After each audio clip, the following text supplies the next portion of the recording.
بوتی مرا سوی بلندی بگذارد، شاید کی رسد بوی وطن در جسدی ما.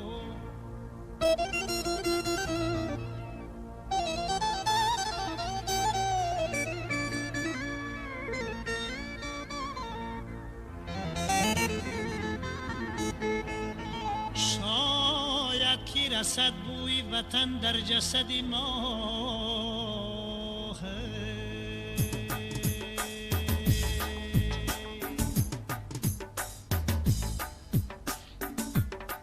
در رقام شوم من از شما یاران جدا، امروز دیگر دارو نمی باشد و دردی من دوا. امروز بگوشم در سفر یارا بی جانی الوداع خوانید، کی من مانندی اجدادان زی آغوشی جهان رفتم.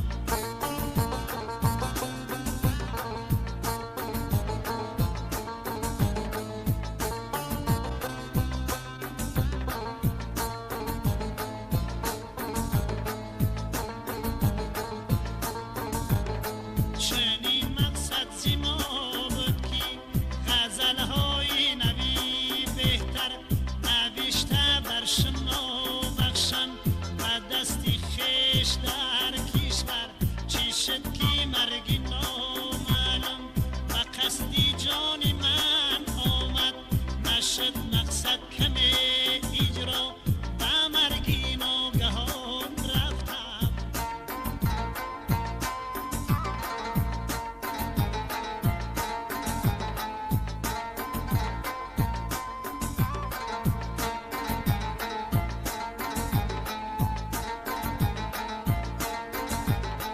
ببخشیدم شما ای دوست یه تون از بس که تا این دم فزون در زندگانی از شما نان نمک خوردم.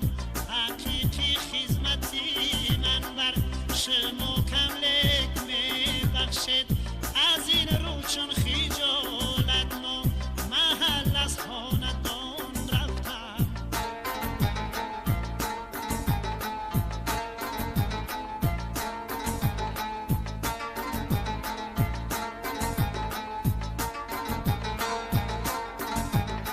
بر راه می روم یاران نمی آیم دیگر آخر، ولی یادم کنه در من رکک گویا که من حاضر جدا از خود نگویدم که توبم چون که میماند.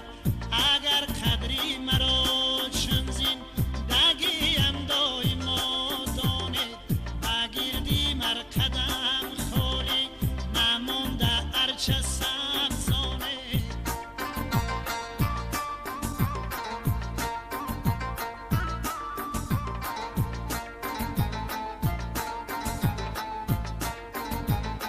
کی واریسی اثرهایم شما هستید میفخرم، نمیگویم چه به فرزند زی دنیا به نشان رفتم.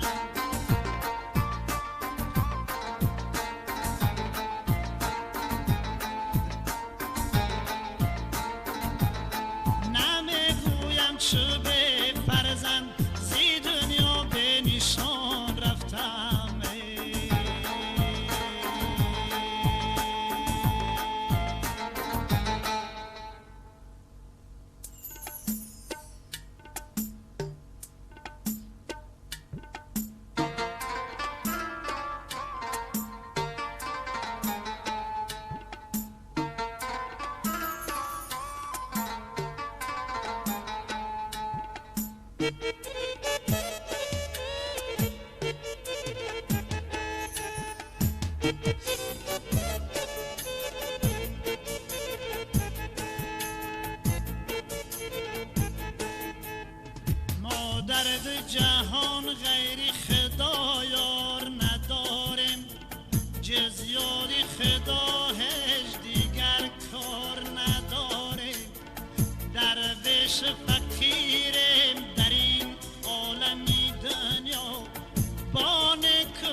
ای شمس الحقی تبریز ما جز هوسی دیدنی ادیدار نداره